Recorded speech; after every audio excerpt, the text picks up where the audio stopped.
Então, falando do guia, uma grande dúvida atualmente é: a prova ela é baseada no PMBOK 7 ou no PMBOK 6, tá? Eu diria assim, ó, é baseada nos 2. A prova, depois dessa última mudança, a prova era claramente feita, sobre um livro, até essa última mudança. Então, a certificação PMP, na época que eu estudei, onde é que eu estudo? PMBOK, quinta edição, este é o conteúdo que vai cair na prova. Hoje, a prova não é mais sobre um livro. A prova é sobre conceitos e sobre técnicas, práticas relacionadas a metodologias ágeis, híbridas e preditivas. Ah, lógico, onde é que eu encontro, por onde eu vou estudar? PMBOK 7 e PMBOK 6. E diferente do que muitos acham, que o PMBOK 7 veio para eliminar o PMBOK 6, isso não é uma verdade. Até a elaboração da sexta edição, isso era verdade. Todas as vezes que o PMI atualizava uma versão do PMBOK, ela eliminava a edição anterior. Então, quando veio a sexta edição, a quinta deixou de valer, quando veio a quinta, a quarta deixou de valer, mas o PMBOK sétima edição, ela veio como um complemento para a sexta edição. Eu tenho as duas edições aqui. Eu não posso assumir que esta edição, que é a sétima edição, veio para eliminar esta edição. Tá? Não faz o menor sentido. O que é que tem de diferente aqui? A sétima edição, ela vem com um conceito muito mais de governança, muito mais trazendo conceitos da abordagem ágil, falando muito mais da importância e das habilidades de liderança e menos de processos. Já a sexta edição, ela é 100% voltada para os processos. Não vou dizer 100% não, que tem uma parte inicial que trata de habilidades do gerente de projeto, da importância, fala de ciclo de vida, mas assim, 90% do PMBOK sexta edição está voltada para os processos, para a parte técnica. Hoje a prova, além de ter essa divisão, né, 50% das questões voltadas para o ambiente ágil, 50% para o ambiente preditivo, ela tem uma divisão de 50% do conteúdo está associado à parte técnica, à parte de processos. 42% está voltado para questões de pessoas, de liderança, de habilidades como líder, de como tratar a equipe, de como desenvolver a equipe. E os outros 8% está voltados ao ambiente de negócio. Tá? Então, resumindo, para a prova, eu preciso conhecer PMBOK 6, PMBOK 7, além do guia ágil que vem junto com o PMBOK 6, tá? Esse é um livro bem fininho, mas aqui é uma leitura obrigatória, tá, gente? Tem conceitos nesse guia ágil aqui que vocês não podem deixar de conhecer. A gente vai passar por todos eles ao longo do curso. Se a gente olhar, o PMI coloca como material para estudo de prova não mais o PMBOK 6. Eles criaram um guia específico que fala sobre os processos, mas que nada mais é do que o PMBOK 6 sem os 3 primeiros capítulos. Então, toda a parte de processos, a gente vai estudar aqui, PMBOK 6. Tá? Então, para quem tem o PMBOK 6, já pega ele, já vai dando uma lida, já vai dando uma olhada, porque ele será a base para o nosso estudo. Inclusive, como vocês viram no slide da programação das nossas aulas, a gente estrutura o nosso curso seguindo ainda as áreas de conhecimento. Porque a gente entende que estudar por área de conhecimento ajuda a organizar a nossa cabeça em relação aos processos, em relação à sequência de como esses processos devem ocorrer. Então, é a forma como a gente entende ser a melhor forma para você organizar o seu estudo, tá? E dentro de cada área de conhecimento, quando tiver algo específico da abordagem ágil, a gente vai pontuar. Quando você olha o ICO, o Fabrício também compartilhou lá no mural, que é o Exam Content Outline, ele apresenta quais são as tarefas que a prova vai te cobrar. Esse ICO, esse documento, ele sai a cada 4 anos, intercalado com o PMBOK. Então, por isso que o PMBOK, por si só, não é o documento de prova, tá? O que define o conteúdo da prova é esse tal desse ICO, que vai ter um para cada tipo de certificação do PMI.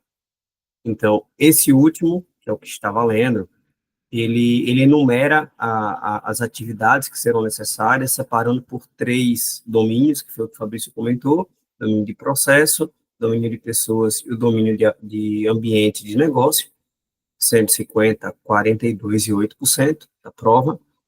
E quando a gente organiza o nosso estudo por área de conhecimento, e olhando especificamente os processos, a gente já atende a 92% da prova, porque o ambiente de processo, 50%, nada mais é do que o próprio Mbox 6, e os 42% que está relacionado à gestão de pessoas, a gente vai tratar quando a gente fala de gestão de recursos, quando a gente fala de comunicação, quando a gente fala de integração, quando a gente fala de partes interessadas.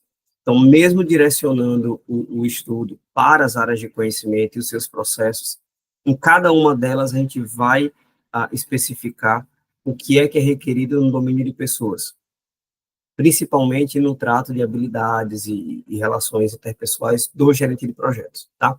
Então, o conteúdo que é preciso para a prova vai ser varrido no curso, baseado nesses dois materiais que a gente vai condensar para facilitar o entendimento de vocês.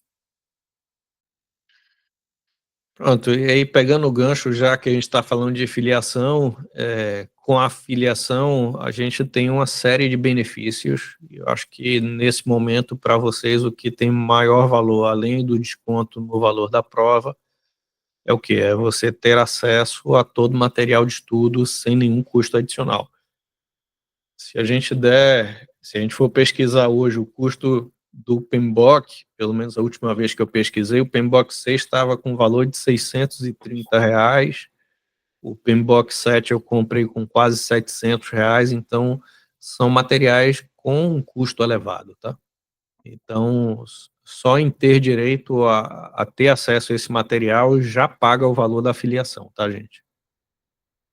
Então, a gente tem uma economia com o valor das certificações, a gente passa a ter o domínio de novas habilidades através de cursos, webinar completamente gratuito.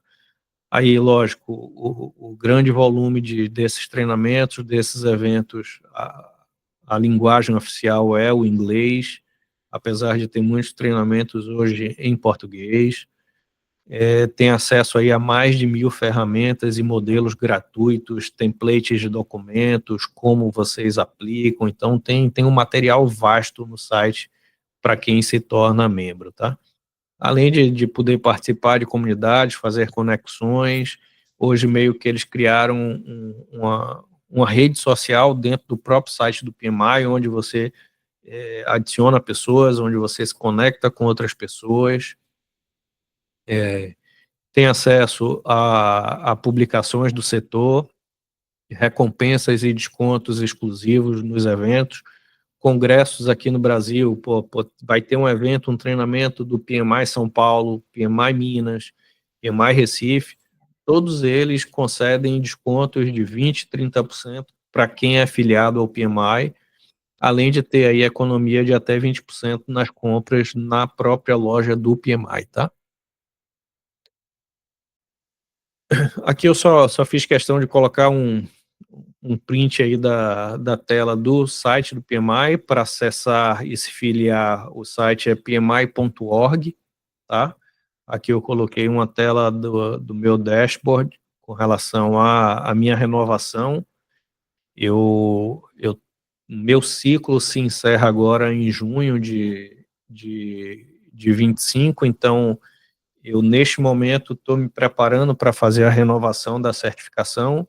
Isso não quer dizer que eu tenha que fazer novamente a prova. Eu tenho um período aí de 3 anos, a cada 3 anos eu preciso acumular 60 PDUs, que é o que? Unidade de Desenvolvimento Profissional. E como é que eu consigo acumular esses PDUs? Dando aula, escrevendo artigo, participando de congressos, ouvindo podcast, lendo material sobre gerenciamento de projetos, ou seja, é se manter atualizado na área. Tá? Isso é um outro item que as pessoas antigamente se preocupavam muito em como manter a minha certificação, mas hoje,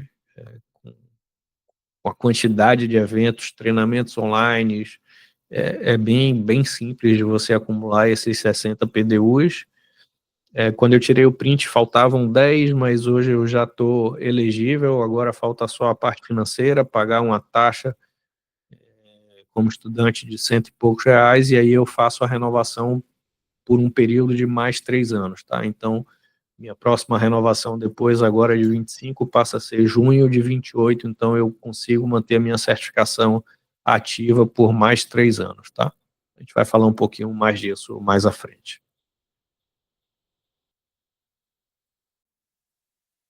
E por que obter a certificação, né? No início se criou muito o mito de, pô, eu vou certificar para ficar rico, para balela, tá, gente? Certificação PMI são 4 principais objetivos de por que você se certificar. Primeiro, porque você demonstra para o mercado experiência e uma educação profissional apropriada, tá? Você passar numa prova dessa, você não precisa mais provar nada para ninguém com relação à sua experiência e ao seu conhecimento com relação ao gerenciamento de projetos. Muitas pessoas fazem especialização e saem de uma especialização sem conhecer nada sobre gerenciamento de projetos. Infelizmente, é a realidade. Mas quando você tira uma certificação dessa, ninguém pode abrir a boca para dizer que você não conhece com maior nível de detalhe o gerenciamento de projetos. O segundo motivo é que você comprova que você foi aprovado em um exame extremamente rigoroso. O terceiro, você concorda com o Código de Ética Profissional.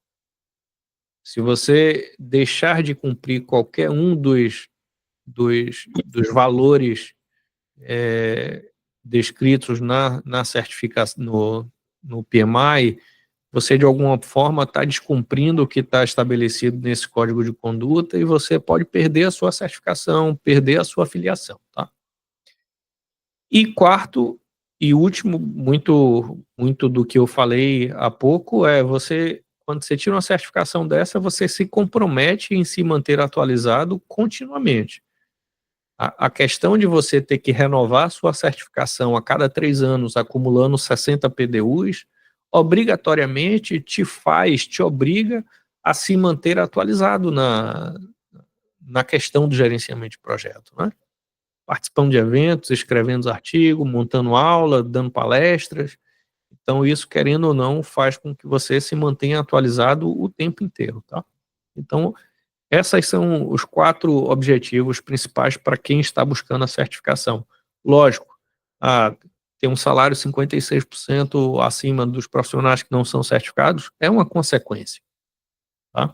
Mas não é o objetivo primário.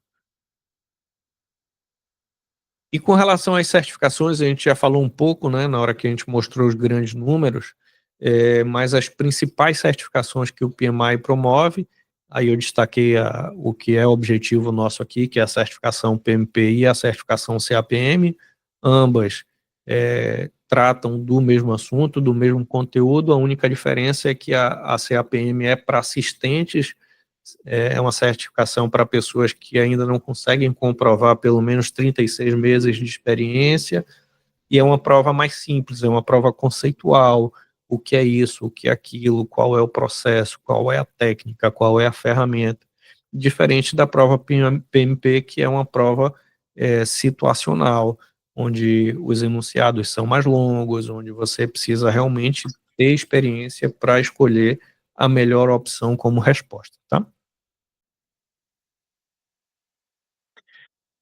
E diferente do que muitos pensam, a certificação PMP, ela não é destinada apenas para gerentes de projeto, tá?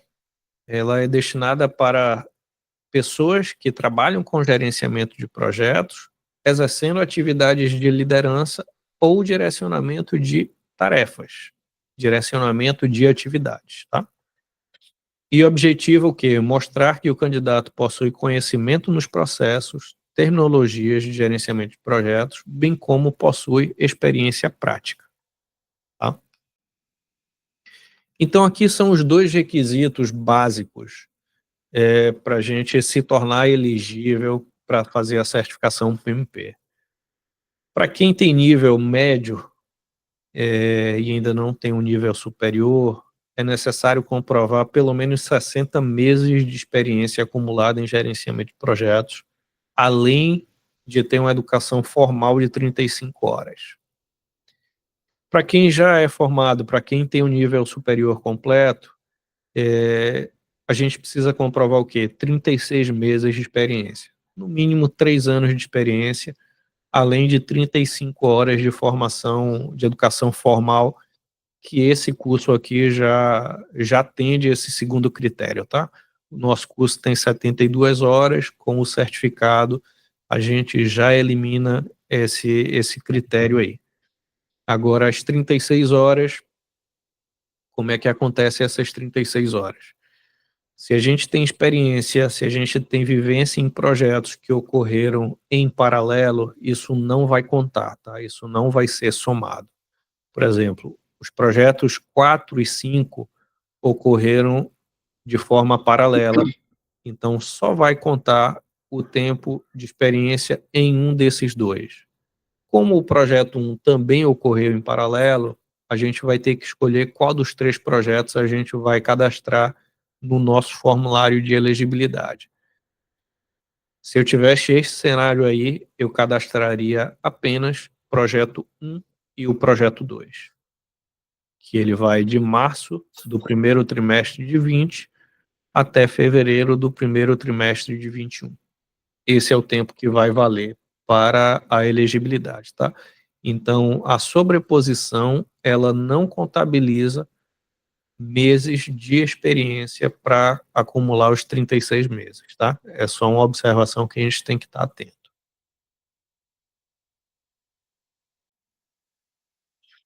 Então, como é a prova, tá? A prova hoje, ela é composta de 180 questões. Dessas 180 questões, 5 questões são questões de pré-teste. São questões que não são pontuáveis. Você não sabe quais são essas 5, tá? Então, no final das contas, das 180, 175 questões são pontuadas. A prova, originalmente, ela é em inglês, mas ela hoje tem opção para tradução no português. Então, quando você for fazer a sua elegibilidade, quando você for agendar a sua prova, você vai indicar que você deseja ter a prova traduzida para o português. E durante a prova, as questões serão exibidas em português, mas tem um botão que, se você quiser retornar para o inglês, você aperta, automaticamente a questão aparece em inglês. Isso é importante porque, especialmente no ágil, que tem muito termozinho que a gente conhece só em inglês, quando você traduz isso para o português, pode ser que traga uma confusão. Por exemplo, o PO, o Product Owner. A gente está acostumado a falar PO, Product Owner. Quando ela vier traduzida, ela vem responsável pelo produto. E pode ser que você tenha dificuldade de associar o responsável pelo produto ao termo que a gente está habituado a falar. Então, vai lá, traduz, vê o que é que se refere, depois volta para o português, tá? Na época que eu fiz com o Bruno, a prova aparecia sempre em cima. A tela dividida, né? Em cima a questão em inglês, embaixo a tradução. Você lia embaixo na tradução, mas marcava a opção em cima, na questão em inglês. Hoje não, hoje a questão já aparece em português com essa opção de você retornar para o inglês, tá? A prova dura 230 minutos, ou seja, 3 horas e 50 minutos. E aqui um fato diferente do que tinha na nossa época, tá? Hoje a prova lhe obriga a fazer 2 intervalos de 10 minutos. Então, quando você chega na 60ª questão, você obrigatoriamente tem um intervalo de 10 minutos, que é o quê? O primeiro terço da prova. Quando você chega à 120ª questão, da mesma forma, mais um intervalo de 10 minutos. E aqui cabe uma observação. Quando você entra no seu intervalo de 10 minutos do primeiro terço da prova, você não mais vai poder retornar para revisar essas 60 primeiras questões. Então, quando você chega na 60ª questão, você vai fazer a revisão desse primeiro bloco, vai confirmar que concluiu a revisão desse primeiro bloco e vai confirmar que você deseja iniciar o seu intervalo de 10 minutos. Quando você fizer isso, essas 60 primeiras questões, você não terá mais acesso a elas, tá? Diferente da nossa época, que você pegava as 200 questões e tiro só. E você definia quando é que você ia parar para ir no banheiro, fazer alguma parada para comer um chocolate, alguma coisa, e o tempo de prova continuava. Aqui não. Você tem 230 minutos para a prova, mais 2 intervalos de 10 minutos. Então, no total, são 250 minutos de prova, tá? E você pode optar por pular esse intervalo. Você chegou no intervalo e você quiser encerrá-lo antes dos 10 minutos para voltar para a segunda parte e depois para a terceira parte da prova, você pode. Tá? Eu não recomendo, né? Já que você tem esse tempo para dar uma relaxada, estirar o corpo, dar uma esfriada, a não ser que você venha no ritmo muito bom de prova, aí sim, aí faz todo sentido você manter o ritmo bom. É o estado de flow, né? Você tá ali no momento em total concentração, gostando do seu ritmo, vai em frente, tá? Só pensar bem quando for tomar essa decisão, por quê? Vamos lá. Pelo nosso ritmo de estudo aqui, digamos que você acabou a 60ª questão quando você fechou 1 hora. Você fez 1 minuto por questão. Você está dentro do seu condicionamento. Ok, vou fazer um intervalo de 10 minutos. Se eu, ao invés de gastar 1 hora, tiver gasto 2 horas, nas 60 primeiras questões, fazer o intervalo não é indiferente. Você não vai recuperar esse tempo porque você pulou o intervalo. Você vai continuar, o seu relógio vai continuar de onde ele parou, da vez que você interrompeu, né, para o primeiro intervalo, e vai para a 61ª questão do mesmo jeito. Então, não se afobe em ir para o segundo intervalo, porque seu desempenho de tempo foi melhor ou pior, tá? Pelo contrário, eu acho que seu desempenho foi pior, é o momento também que você parar, respirar, acalmar-se para entrar no segundo bloco. Com relação à pontuação mínima, isso o PMI ele não divulga, tá? A gente vê em algumas literaturas falando de 68%, outra literatura fala de 70%. No nosso treinamento, o que a gente tem assumido como um desempenho ideal para você ir para a prova é estar fazendo na casa dos 80% nos nossos simulados. todos os nossos alunos que estavam acima de 80% dos nossos simulados, que foram para a prova, estão hoje certificados, tá? Então, 80% é o que a gente vai usar como meta na nossa preparação, tá?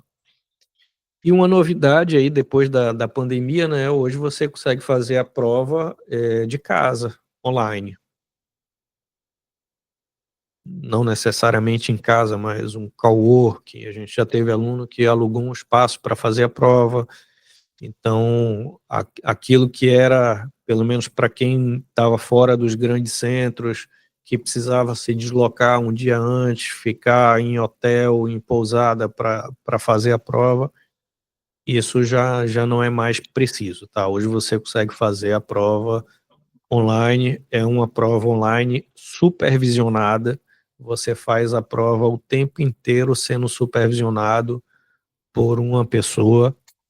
Você precisa filmar todo o ambiente de prova ou tirar, registrar, fazer registro fotográfico, mandar para eles avaliarem. Então tem um processo, mas eu acho que é muito mais cômodo passar por este processo do que você estar se deslocando 3, 4 horas para ficar hospedado e fazer a prova, tá?